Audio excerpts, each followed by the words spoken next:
Salve, mi chiamo Giuseppe Tarantini e sono il direttore della cardiologia interventista dell'azienda ospedale Università di Padova.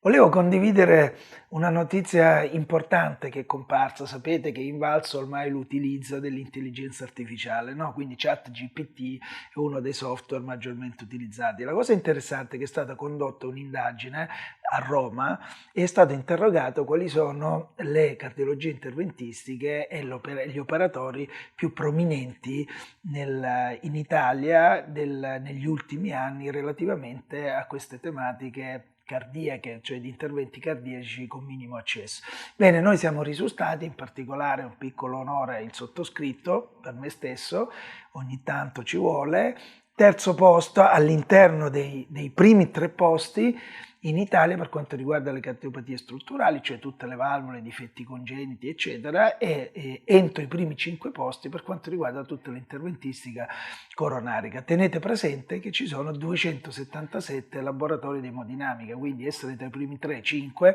è un sicuro motivo di fregio da parte personale, dell'unità che dirigo e dell'azienda di Padova.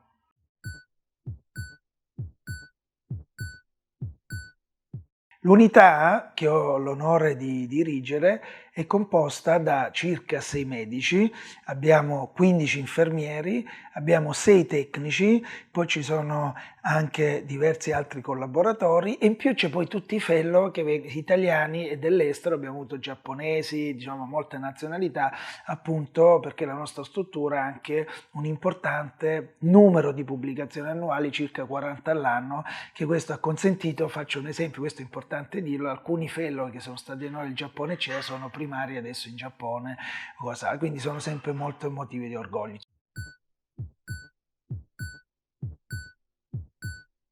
Tutto questo serve per muovere oltre 3.200 casi all'anno, più di 300 sostituzioni valvolari aortiche e di strutturali in toto più di 400, circa 1.000 angioplastiche e tutto il resto fa diagnostica e diagnosi differenziale per tutte le patologie cardiache esistenti, quindi non c'è bisogno di andare per qualche altro motivo negli Stati Uniti piuttosto da un'altra parte, perché Padova, il nostro centro, racchiude tutto ciò che è possibile fare come diagnosi e cura per le patologie.